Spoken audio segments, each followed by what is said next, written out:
nous de vous retrouver à travers vos écrans pour pouvoir justement parler de la femme congolaise.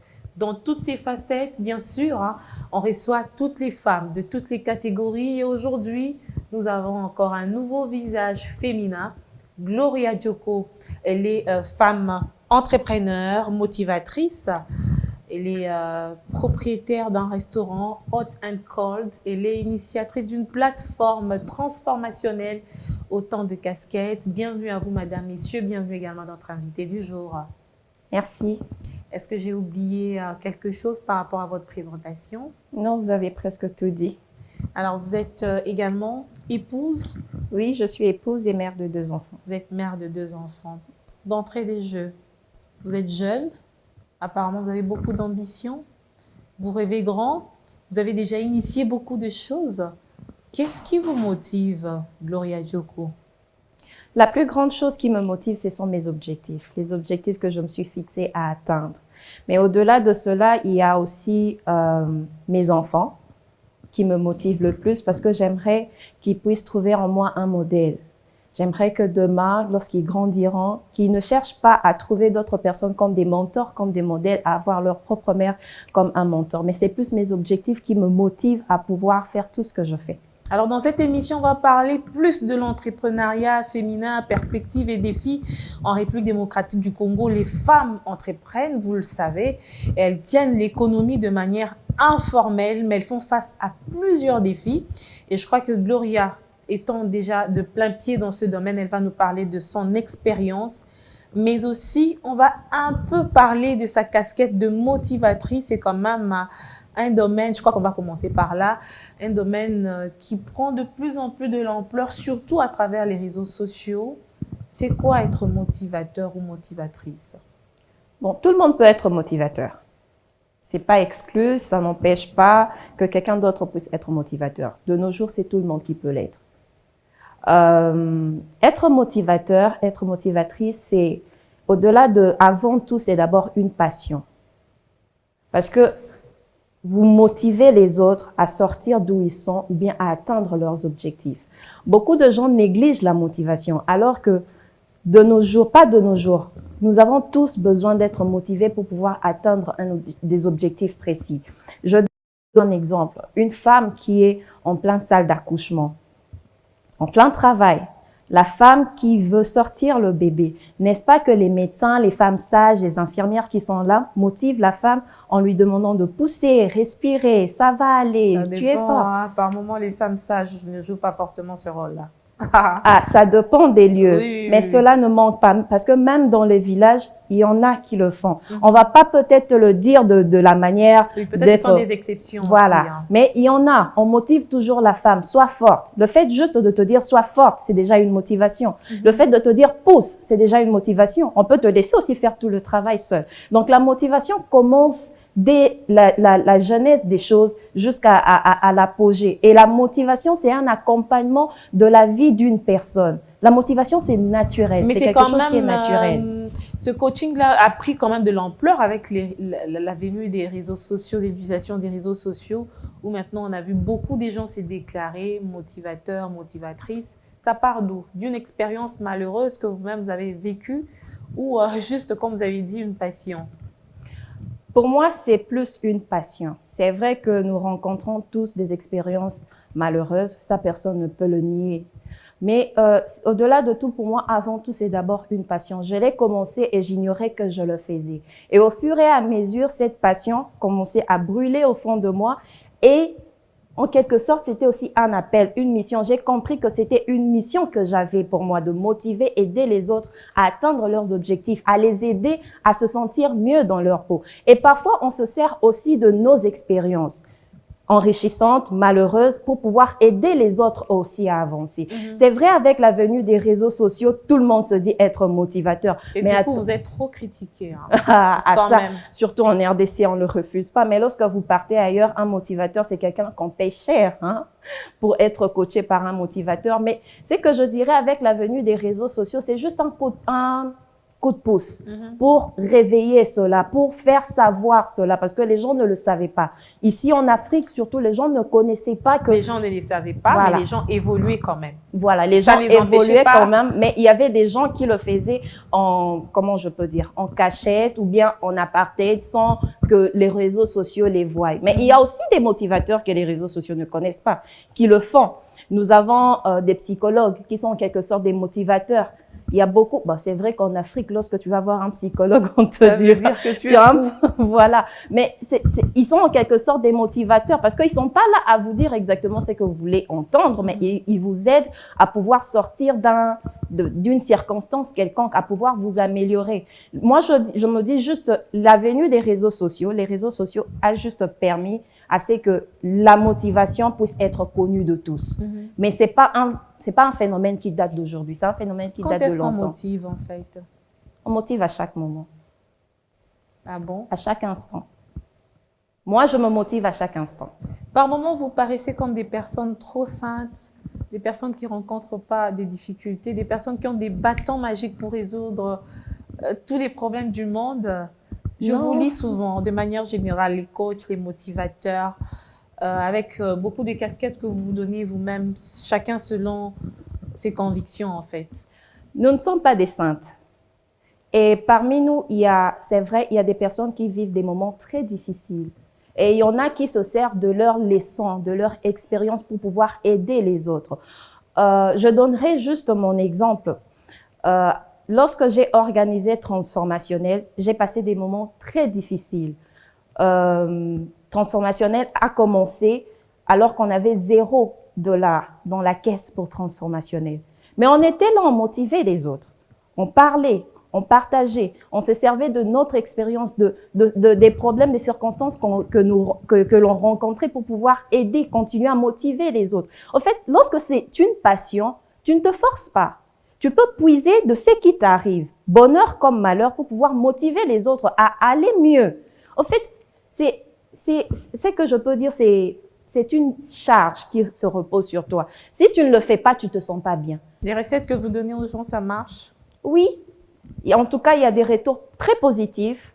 À chaque instant, lorsque je vais sur ma page, je vois combien les gens... À un moment, je me disais, bon, pour moi, je postais. Celui qui prend, prend. Celui qui ne prend pas, laisse. Mais lorsque j'ai commencé à avoir des retours positifs des gens, c'est là que je me suis dit que j'étais en train de faire quelque chose de bien qui aidait les autres à se retrouver. Il y a des gens qui écrivent pour me dire que voilà, il y a telle chose que j'ai eu à écrire, qui a eu à l'aider à avancer, qu'elle essaye d'appliquer aussi et que ça marche. Et donc, ce ne sont pas que des conseils en l'air, surtout lorsque ça vient du cœur. Ce ne sont pas que des conseils en l'air, mais ça permet à certaines personnes qui se retrouvent dans la situation de pouvoir s'améliorer et de pouvoir faire quelque chose de mieux pour leur vie. Gloria Dioko, vous êtes licenciée en administration des affaires à l'Université des sciences et technologies de Beijing. Actuellement, vous êtes étudiante à Francfort, School of Management, pour une détention du diplôme de master MBA exécutive. Mais vous êtes dans l'entrepreneuriat. En effet. Pourquoi? Pourquoi vous n'êtes pas partie travailler dans une entreprise formellement? Vous avez préféré travailler pour votre propre compte? Juste pour compléter ça, je n'en parle pas tellement, mais je travaille dans une entreprise de la place. Je travaille dans une banque de la place pour acquérir de l'expérience. Mais j'ai choisi l'entrepreneuriat parce que c'est quelque chose qui est fait pour moi. Je suis née avec. Il y a certaines personnes qui apprennent à devenir entrepreneurs et il y a certains qui naissent avec. Et vous le remarquerez même parmi les enfants. Il y a des enfants, lorsqu'ils sont à la maison, tu sais voir que voilà, tel sait bien ranger les choses. Lorsque tu lui donnes un peu d'argent, il sait comment épargner, comment faire, comment pour rajouter 2-3 choses pour pouvoir entreprendre. Et moi, j'étais ce type d'enfant-là. Quand tu me donnes de l'argent, c'est vrai que je gaspillais une grande partie. Mais il y avait toujours une petite partie. Vous étiez dépensière? Ah oui. Mais ça vous a quitté quand même à un certain âge? Quand je suis devenue mère. Devenir mère, ça donne une valeur ajoutée par rapport à nos responsabilités, notre prise de conscience? Ça dépend d'une personne à une autre. Il y a certaines personnes qui le prennent pour une charge. Mais il y a d'autres personnes qui comprennent que aujourd'hui je ne vis plus que pour moi, mais je vis aussi pour mes enfants. Et donc, c'est une responsabilité de plus d'encadrer et de faire en sorte que ces personnes-là puissent devenir des grandes personnes demain dans la société. Et pour moi, être devenue mère, c'est quelque chose de magnifique qui me soit arrivé parce que ça m'a permis aussi d'être la personne... Vous êtes mère de combien d'enfants? 2 garçons. Ok. Oui. Ça m'a permis d'être la personne que je suis aujourd'hui, la personne que les gens... Oh, j'ai eu à faire des bêtises, moi aussi, en étant jeune. J'ai eu à faire beaucoup de choses. Que vous regrettez? J'ai eu à m'égarer. Pardon? Que vous regrettez? Si je regrette, je serais, comment dire, ingrate. Parce que c'est à cause de ça que je suis où je suis aujourd'hui. C'est à cause de tout ce que j'ai vécu dans mon passé que je suis celle que je suis aujourd'hui, que les gens approchent, que les gens cherchent à connaître. Parce que si je n'avais pas eu à traverser toutes ces situations-là, je ne serais pas devenue celle que je suis aujourd'hui. C'est vrai que ça fait mal lorsque tu y penses. C'est vrai que c'est un peu désolant, c'est un peu gênant. Mais à la fin, ça peut culpabiliser aussi pour d'autres. Oui, c'est vrai qu'on culpabilise pour d'autres, mais c'est ce qui fait de nous les personnes que nous sommes aujourd'hui. Si on le prend positivement, bien sûr, oui, Gloria. Si on le prend positivement. Et si surtout on a eu à chercher à améliorer, à changer les choses, et bien avant. Qui doit entreprendre? Qui est entrepreneur selon vous? Tout le monde peut entreprendre. Avec quoi? On commence pas qu'à entreprendre avec beaucoup, hein. Il y a des femmes qui ont commencé à entreprendre avec $50, d'autres même avec $10. Entreprendre, c'est juste avoir des techniques, des initiatives, en fait, un entrepreneur, c'est quelqu'un qui innove à chaque moment. C'est pas quelqu'un qui reste dans sa peau, qui reste dans sa bulle. C'est différent d'être un businessman. Un entrepreneur, c'est quelqu'un qui, à chaque fois, a toujours des nouvelles idées pour pouvoir mettre sur les marchés et acquérir de l'argent. C'est aussi quelqu'un qui peut avoir des idées et revendre à d'autres personnes, à des tierces personnes. Moi, je le fais. Parfois, il y a des gens qui viennent, voilà, j'ai telle chose, j'aimerais m'engager dans ça. Et tu les orientes. Tu leur dis, voilà, il y a telle chose qui pourrait être bien, bénéfique pour toi. C'est ça, être un entrepreneur. C'est quelqu'un qui sait faire de l'argent et c'est quelqu'un qui sait innover, voilà, vendre des idées, des services. Donc, c'est tout le monde qui peut. Et il faut acquérir des connaissances, il faut travailler dur pour pouvoir être un entrepreneur vraiment accepté et surtout, si vous voulez vraiment bien vous vendre, vous devrez vraiment faire des recherches et ramener beaucoup plus des idées, être créative, avoir de la créativité. C'est ce que je plains souvent à la jeunesse congolaise. Vous allez voir une jeune femme qui fait Dubaï, ça marche, et une amie à elle qui voudra aussi commencer à faire Dubaï pour acheter des vêtements, des chaussures, des cabelles, surtout ce qui est à la mode ce dernier temps, c'est tout le monde veut faire des perruques. Donc, les Congolaises, la jeunesse congolaise ne savent pas entreprendre. Tout le monde veut faire pareil, tout le monde veut faire comme tout le monde. Alors que si aujourd'hui nous avons des entrepreneurs qui créent des sociétés, qui créent des initiatives, qui sont tout le temps en train d'innover, on aura plusieurs domaines dans lesquels les jeunes remportent facilement de l'argent. En quoi ça dérange? Si elles partent à Dubaï et que une fois, 2 fois ça marche, 3 fois, elles Mais amènent... c'est pas tout le monde qui se retrouve aussi dans ça. Il y en a, elle mise $1 500, $2 000, elle fait une fois, ça marche 2 fois, la 3e fois, elle n'a pas de skills, elle n'a pas de technique qu'il faut et elle échoue. Elle fait une faillite parce qu'elle n'a pas eu la créativité. Finalement, on a un peu plus des businesswomen que des entrepreneurs, selon vous, ou c'est le contraire? On a plus de businesswomen que des entrepreneurs. Qu'est-ce qui nous manque? C'est comme je l'ai dit, la créativité. Tout le monde se sent confortable dans ce qu'il fait et dans ce que les autres font. Parce que aujourd'hui, elle a une boutique d'habillement. Moi aussi, je dois avoir une boutique d'habillement. Peut-être pour elle, c'est une passion. Déjà, elle s'habille bien. Elle se maquille bien. Elle sait que si elle mélange le rouge et le noir, ça sera parfait. Elle sait qu'aujourd'hui, si elle achète une robe, elle pourra bien le vendre par sa tenue, par sa morphologie, par son éloquence. Mais toi, c'est pas parce que l'autre a réussi dans l'habillement que forcément toi tu vas réussir. Tu peux essayer 1 année, 2 ans, mais après tu risquerais de fermer parce que vous n'avez pas la même vision. Il faut commencer par faire quelque chose qui est de ta vision, qui est de ta passion, qui est de ta créativité. Comment Gloria? Comment savoir que moi je dois aller dans tel secteur? Comment savoir que moi je dois entreprendre dans tel domaine? Comment se sentir à l'aise dans un secteur tout en essayant en fait? C'est ça le problème. Moi, je dis toujours aux jeunes, surtout aux jeunes étudiants, qu'il faut d'abord commencer par savoir ce que l'on veut dans la vie. C'est la première clé de toute chose. Tant que tu ne sais pas ce que tu veux, tu risqueras toujours de passer de gauche à droite, aller de A à Z et tu ne feras rien. Tu ne feras que sauter. C'est vrai, tu acquéris de l'expérience, mais tu perds un temps. Tu sais ce que tu veux. Deuxièmement, tu fais une étude de marché. Tu regardes ce qui marche et ce qui ne marche pas. C'est pas trop scientifique, ça? C'est pas trop demandé? Et c'est important parce que lorsque tu ne fais pas une étude du marché, tu risquerais de te lancer dans un business qui ne risquerait de te rapporter rien et tu feras faillite. C'est important de faire une étude du marché en tant qu'entrepreneur, en tant que businessman. Il faut faire une étude de marché avant de se lancer dans ce marché-là. Parce que je donne un exemple. Tu te lances aujourd'hui, tu te lances dans l'habillement. Mais tu vas dans un quartier d'abord où, pour accéder à cela, c'est très difficile. Toi-même, tu ne sais pas bien t'habiller. Toi-même, tu ne sais pas bien communiquer. Tu n'as pas un bon entourage qui peut facilement t'aider. Comment tu pourras bien exceller dans ça? C'est important de faire une étude du marché, mais c'est aussi important de travailler sur quelque chose qui te passionne. Parce que c'est plus facile, ça sera plus naturel pour toi. Tu n'auras pas vraiment à aller trop apprendre. Tu vas te focaliser sur ce qui est important. Tu aimes le maquillage, lance-toi dans le maquillage. Tu aimes l'habillement, lance-toi dans l'habillement. Tu es passionné de la restauration, fais la restauration. Donc vous aimez la bouffe? Qui n'aime pas la bouffe? Moi, j'aime manger, mais je n'aime pas préparer. Ça, c'est connu de tous. Ah bah, viens au restaurant. Donc, du coup, je peux pas aller faire la restauration. Oui. Non.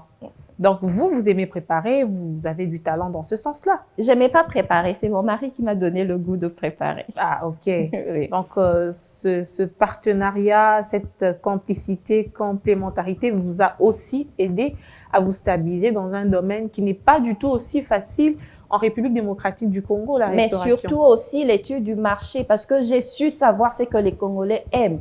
Les Congolais de nos jours n'aiment pas manger à la maison. Vous allez rencontrer peu de gens qui mangent chez eux à la maison. Ils sont tout le temps dans les bars pour boire, tout le temps dans les restaurants pour manger, surtout les week-ends et les jours des fêtes, la Saint-Valentin, toutes ces petites fêtes-là. C'est une étude du marché que j'ai eu à faire qui m'a permis à confirmer que ouvrir un restaurant pourrait être un business à succès. Un restaurant VIP, voilà. Guillemets, mais je précise qui n'est pas à la portée de tout le monde. Oui, parce que en fait, c'est quelle classe de Congolais dont nous parlons aujourd'hui qui n'aiment pas manger à la maison? C'est pas le Congolais lambda, c'est quand même un Congolais. Même à Maléoua, c'est un restaurant. Ok. Même à Maléoua, c'est un restaurant. Ça permet à tout le monde de pouvoir manger. Mais vous les faites pas dans le style Maléoua, vous les faites dans un style VIP. C'est pas dans le style VIP. Et c'est pas dans le style Maléoua, malheureusement. Mais en fait, c'est par rapport à ma vision des choses que j'ai eu à faire cela. Donc, il vous est arrivé de regretter dans votre vie par rapport à un engagement dans lequel vous vous retrouvez dans le domaine de l'entrepreneuriat? Si oui, qu'est-ce qui vous relève le plus rapidement possible? Lorsque j'ai ouvert le restaurant, on était dans le banc. Nous avons commencé le premier mois, on avait cartonné. C'était la plus belle expérience que j'avais faite. Malheureusement, on a ouvert le restaurant, c'était la mauvaise période. Avec le trouble politique, les élections, il y en aura pas. Et les investisseurs qui partaient, l'économie qui chutait, et tout allait mal.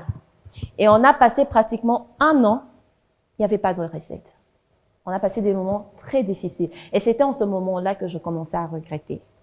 Parce que je perdais de l'argent. Mais vous n'avez pas fermé. Mais je n'ai pas fermé. Pourquoi? Parce que j'ai des objectifs, j'ai une vision. Et en tant qu'entrepreneur, lorsque tu te lances sur le marché de l'entrepreneuriat, tu dois toujours te laisser un temps. Voilà pourquoi c'est encore important, je reviens dessus, de faire une étude du marché. Parce que lorsque tu te lances dans un business, il faut toujours compter 3 ans pour déclarer faillite. Pour savoir que après 3 ans, ce business va monter ou ce business va chuter. Parce que la première année, généralement, c'est l'année de l'investissement. La deuxième année, c'est encore l'année de l'investissement parce que tu es en train voilà. C'est à la 3e année où on se stabilise. Et donc, lorsque tu t'investis, il faut toujours compter 3 ans où tu perdras de l'argent. 3 ans où tu ne feras pas des profits. 3 ans où tu travailleras à perte. Et il y a beaucoup des entrepreneurs, beaucoup des businessmen, women qui ne savent pas ça. Et c'est pourquoi vous rencontrez beaucoup de gens qui ouvrent le bar, 3 mois après ferment, Il ferme et puis il va faire autre chose. Voilà, 6 mois après il ferme. Mais c'est pas ça être entrepreneur. Un entrepreneur, c'est d'abord quelqu'un qui est patient et qui connaît le domaine dans lequel il s'investit et qui sait compter 3 ans avant de déclarer faillite. Parce que c'est à la 3e année où on se stabilise et on commence à rajouter des stratégies pour pouvoir monter. Et vous, donc, c'est cette passion qui vous a permis de tenir malgré les moments de tempête que vous avez traversés pendant que vous étiez en train d'investir dans ce secteur de restauration? Oui, c'est la passion, mais aussi je ne voulais pas échouer. J'étais ça, c'est aussi déterminée autre à chose. réussir, oui. J'étais déterminée à réussir. Et ça, c'est ma 3e année. Et c'est en ce moment que je commence à me stabiliser. J'ai perdu 3 ans, j'ai perdu beaucoup d'argent. J'ai beaucoup investi, mais je ne voulais pas parce que je savais aussi que le pays allait mal. Il y avait la crise politique, il y avait la crise économique aussi. Qui persiste d'ailleurs même. Mais on est là parce qu'on connaît les objectifs et on connaît dans quoi on s'est engagé. Et on sait que telle chose à tel moment pourrait déclencher un effet où tout risquerait de basculer. Et il faut aussi avoir des bonnes stratégies, des personnes qui vous accompagnent, des bonnes personnes avec qui vous travaillez, qui pourront vous aider à améliorer aussi votre condition de travail, votre Mais business. généralement aussi les gens qui... je prends votre cas. Gloria, aujourd'hui, vous avez de l'expérience dans ce que vous faites. Vous avez de l'expertise, je peux dire ainsi, et que vous pouvez coacher, vous pouvez donner, partager avec d'autres personnes. Mais ce n'est pas le cas pour d'autres. Elles sont très fermées. Je parle des femmes entre elles. Puisque cette émission aussi est destinée, c'est vrai qu'on parle aux hommes, on parle aux femmes, mais on aimerait plus éveiller l'attention des femmes. Les femmes sont trop renfermées, égoïstes par rapport à leurs expériences.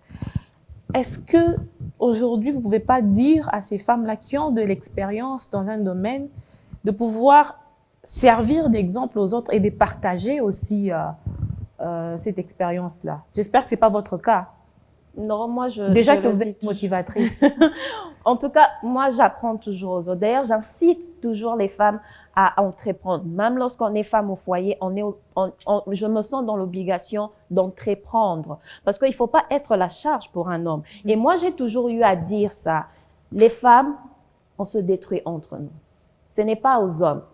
Ce n'est pas les hommes qui le font. C'est nous-mêmes qui facilitons les hommes de pouvoir nous détruire. Vous parlez de quel homme? Homme en tant que votre époux ou homme de manière générale? Homme de manière générale. Ok. Homme, sexe masculin. Ok. Voilà. Parce que la femme ne s'aime pas. Elle n'aime pas l'autre. Elle ne veut pas voir l'autre évoluer. Elle ne veut pas voir l'autre réussir. Lorsqu'elle réussit, elle garde le tout pour elle. Elle se dit, OK, si je lui donne, elle risquerait de me dépasser. Alors que si aujourd'hui, on se mettait dans la peau, on se mettait dans la tête que si je réussis, je dois aider l'autre à réussir. Et tous les deux, demain, nous serons fortes et nous pourrons ensemble tirer les autres vers le haut. Et il y aura moins en moins des problèmes dans la société. Alors, c'est que moi, je fais souvent, lorsque une femme m'approche, je lui dis, c'est que je fais. Les problèmes que j'ai rencontrés, ça, je ne le cache pas. Je lui dis, non. La motivation, de plus en plus, elle devient payante. Hein. Ça dépend. Un accompagnement, c'est payant. Mais lorsque quelqu'un vient du premier coup, demande 2, 3 conseils, qui ne cherche pas à ce qu'elle puisse être accompagnée à long terme, à quoi ça sert de le faire payer? C'est un conseil, c'est comme un dialogue que vous faites, c'est tout. Pendant 10 minutes, vous n'allez pas le faire payer à une personne. Un accompagnement, là, oui. Parce que tu prends ton temps à expliquer la personne. Je donne un exemple. Aujourd'hui, je suis en train de faire mon master en MBA. J'acquéris plus de connaissances. Et demain, tu as besoin de ces connaissances-là. Tu as besoin de mes connaissances. Moi, j'ai payé pour avoir ces connaissances. Pourquoi tu ne vas pas payer pour avoir ces connaissances? C'est où aussi nous devons changer les choses en Afrique, surtout en RDC, la gratuité. Les gens aiment tout ce qui est gratuit. Alors, tout n'est pas gratuit. La connaissance, les meilleures choses, les bonnes choses ne sont pas gratuites. Lorsque la personne prend son temps pour apprendre. Oui, prend son temps pour apprendre, mais prend aussi son temps pour t'apprendre. Il faut payer son temps. Parce que c'est une personne qui aurait dû travailler, qui aurait dû s'occuper de son ménage, de son foyer, qui aurait dû prendre ce temps-là, chercher de l'argent pour ramener chez soi. Et c'est ce temps-là qu'elle met pour t'apprendre. Et c'est tout à fait normal qu'aujourd'hui, la motivation puisse être payée. C'est comme aller voir un psychologue et tu dis que tu ne vas pas payer. Les contextes sont très différents par rapport à d'autres cieux où le pouvoir d'achat est quand même assez élevé, c'est-à-dire que les gens travaillent déjà, ils ont un minimum assez garanti.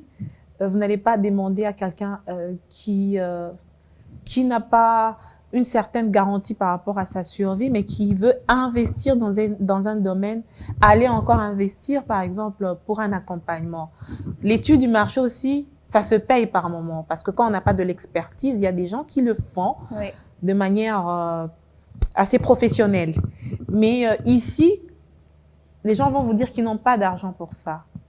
Ils n'ont pas d'argent pour ça, mais ils ont de l'argent pour autre chose. Oui, ils n'ont pas d'argent justement. Mais ils ont de l'argent pour autre chose. Alors, est-ce que vous acceptez de vous adapter au contexte congolais, Gloria?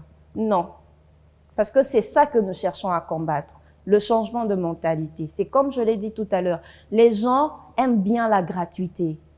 Parce que je donnerai un exemple. Lorsqu'on a organisé Transformationnel, il y avait les billets de plusieurs catégories. Mais même les billets de 15 $, il y avait des gens qui étaient en train de discuter le prix. C'est pas qu'elle est en manque, elle n'en a pas, mais elle ne veut pas payer ce montant-là. Alors que les gens en ont. Les femmes qui prennent quoi? Je donnerai un exemple, 200 $ pour aller acheter une perruque. La perruque qui est à la mode, là. C'est pour se rendre belle. Et pour acquérir des connaissances, c'est gratuit. Mais vous aussi le faire gratuitement, non? Mais non. C'est pour le bien-être de la femme, pour son épanouissement, pour son développement. Voilà pourquoi il y a de la motivation gratuite sur les réseaux sociaux. Mais lorsque vous en voulez en profondeur, vous voulez qu'on puisse vous accompagner, la personne prend de son temps pour vous accompagner. C'est différent. Et donc, de plus en plus, les femmes particulièrement doivent aussi s'investir dans l'approfondissement de leurs connaissances en termes d'argent. Pour s'épanouir, c'est très important de se connaître soi-même, d'acquérir plus de connaissances et de le vouloir. Ça va vous permettre vous-même aussi à vous épanouir, à vous développer. Lorsque vous maîtrisez vos finances, ça va vous épargner de dépenser bêtement. Ça va vous aider à bien manager même les finances de la maison. De la maison, oui. Et même pour vous-même, même si vous n'êtes pas marié, ça va vous aider à pouvoir épargner, à pouvoir économiser, à pouvoir faire des grandes choses. C'est pas à 40 ans vous allez commencer à vivre toujours dans la maison des parents. Ça, en ayant des connaissances sur vos finances, ça va vous permettre à bien entreprendre. Donc c'est important. C'est une pièce du développement de la personne, acquérir des connaissances. C'est très important. Transformationnel, ça a été une bonne expérience pour vous? Magnifique. D'avoir toutes ces femmes venues écouter une autre motivatrice que nous saluons, l'édition qui était aussi sur ce plateau. Je rappelle que vous avez été avec Christine Chika, initiateur de ce projet qui a marché à Kinshasa. Mais beaucoup aussi d'autres personnes ont critiqué parce que les gens se disent mais à quoi ça sert d'être motivé, à quoi ça sert par moments les gens disent que vous déformez un peu la culture africaine avec cet esprit de révolte, mais du moins ça a été positif. Vous avez déjà expliqué ce concept de motivation au cours de cette émission, ça a été positif pour vous, une belle expérience? Oui, ça a été une très belle expérience pour moi de voir autant de femmes vouloir chercher à découvrir c'était d'abord quoi, parce que c'était une première édition. Beaucoup de gens ne savaient pas c'était quoi. Il y avait certains qui venaient avec leur perception des choses. Mais en arrivant là, elles ont eu à changer parce que on a organisé sur 2 jours. Le premier jour, c'était carrément de la motivation. Et le deuxième jour, c'était plus technique, où on parlait de l'entrepreneuriat, où on parlait de comment devenir une femme qui excelle, un leader dans son monde.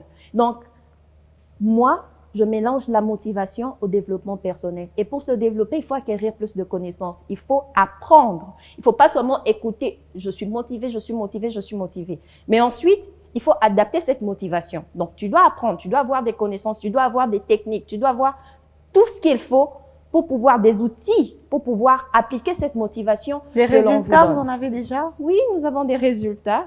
Nous avons des résultats. Il y a beaucoup de gens qui nous ont écrit. Et la prochaine édition? C'est pour l'année prochaine. Avec qui?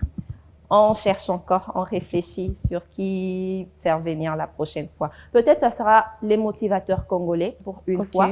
Comme ça va aussi apprendre à la population congolaise de faire confiance aussi à faire confiance aux compatriotes. Voilà. et de faire connaître aussi d'autres motivateurs, pourquoi pas. Comment vous entrevoyez l'entrepreneuriat féminin en République démocratique du Congo? Sous d'autres cieux, les femmes ont excellé, elles sont milliardaires.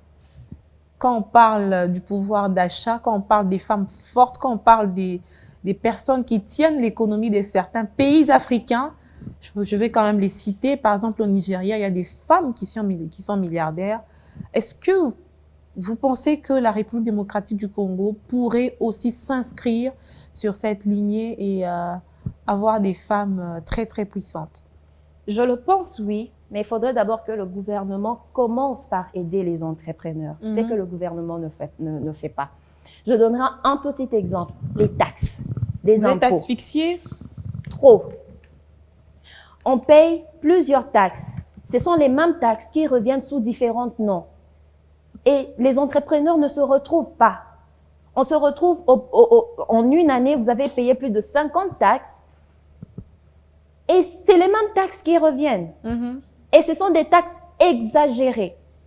Mais c'est pour que l'État aussi respire, non? Alors, je ne refuse pas, l'État doit respirer, hein, mais les entrepreneurs doivent entreprendre. Parce que ce qu'ils font, ils donnent à l'État de l'argent, mais aussi ils sont en train de le faire pour leur survie.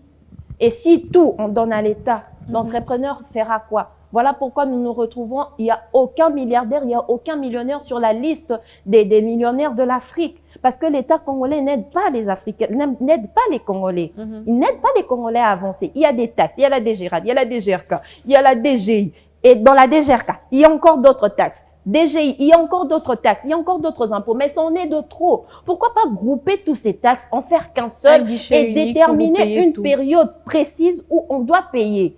Et déterminer, je sais pas, une société, une institution précise qui va faire le tour pour faire le contrôle de quand il faut payer. Faites un lobbying.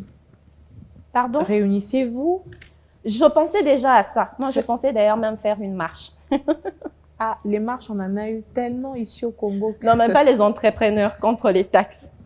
Ah bon? Vous avez déjà une certaine mobilisation? J'ai parlé à 2-3 personnes qui sont déjà très intéressées, les entrepreneurs, des femmes aussi. Et je pensais même à écrire un mémo adressé au ministre de l'économie, au premier ministre et au président, aller leur déposer cela parce qu'il y en a de trop. Les entrepreneurs, on ne se retrouve pas à la fin, c'est comme si on travaillait pour l'État. Alors qu'on travaille pour construire la République, parce que nous créons de l'emploi. Nous contribuons à l'épanouissement de la RDC. Mais la RDC ne contribue en rien dans les entrepreneurs. Est-ce que vous avez la vision de devenir millionnaire? C'est ça mon problème. Mettons d'abord l'État congolais de côté. Est-ce que ces femmes qui évoluent dans l'entrepreneuriat se voient grands? Gloria va me dire oui. Moi, oui. Mais les autres, je ne sais pas. Tout dépend d'une personne à une autre. Il y a certains qui le font, c'est juste pour se retrouver dans la vie. Ils n'ont pas une grande vision. C'est juste avoir quelque chose pour faire du business, avoir un peu d'argent, c'est tout. Mais il y a d'autres, c'est toute une vie. Et il y a d'autres, c'est toute une vision. Okay. Et donc, ça dépend d'une personne à une autre. Il y en a qui vous diront, je veux devenir millionnaire, mais c'est pas en entreprenant. On va finir cette émission, on n'a plus beaucoup de temps, avec une question très ouverte. En tout cas, vous avez le droit d'y répondre ou non, mais au moins, les gens retiendront que j'ai posé cette question-là par curiosité. Gloria Dioko, à quel âge? Je me suis toujours posé cette question, pourquoi les gens n'aiment pas répondre à leur âge? Parce qu'au fur et à mesure que nous grandissons, nous finirons toujours par avoir des rides, des cheveux blancs, la peau qui va tomber. Mais alors là, les gens finiront jeune, toujours par savoir que nous vieillissons. Alors ça ne sert à rien de cacher son âge. Pour ceux qui me connaissent, ils savent que je ne cache jamais mon âge. C'est quel âge? 27 ans. Ah bon? Seulement? Oui, seulement. Mère déjà de 2 enfants? Oui. Sur plusieurs projets? Oui, en effet. Très ambitieuse. En tout cas, très. Ah oui, ça je peux le confirmer parce que vous avez déjà mis en place plusieurs projets, vous êtes initiatrice de transformationnel, vous avez un restaurant, vous travaillez, vous êtes épouse, vous êtes mère, des projets en gestation, on ne va pas les citer ici parce qu'on attendra leur réalisation. 1 minute pour conclure. Tout ce que je dirais, c'est d'abord merci de m'avoir invité. Ça a été un très grand plaisir de partager cette expérience avec vous. Sinon, tout ce que je demanderais à la femme, c'est d'abord avant tout de s'aimer. Nous devons nous aimer entre nous et nous devons nous entraider. ensemble, on pourrait aller plus loin, nous pourrons faire des grandes choses. Et il est grand temps que les femmes commencent à tirer les autres vers le haut et non les étouffer. Et en ce qui concerne l'entrepreneuriat, je demanderais à toutes les femmes de se voir entrepreneur, pas seulement de se limiter à être businesswoman, mais également de pouvoir entreprendre comme il se doit, comme il le faut. Et pour la motivation, je dirais, ce n'est pas la taille du messager qui compte, mais c'est toujours le message qui est important. Alors, il ne faut pas négliger parce que la motivation fait partie de notre vie. Donc, voilà. Et pour conclure, on dira aux âmes bien nées, la valeur n'attend point le nombre d'années. Madame, Messieurs, vous l'avez su, vous avez découvert qu'elle est trop jeune, mais ambitieuse, avec beaucoup de projets.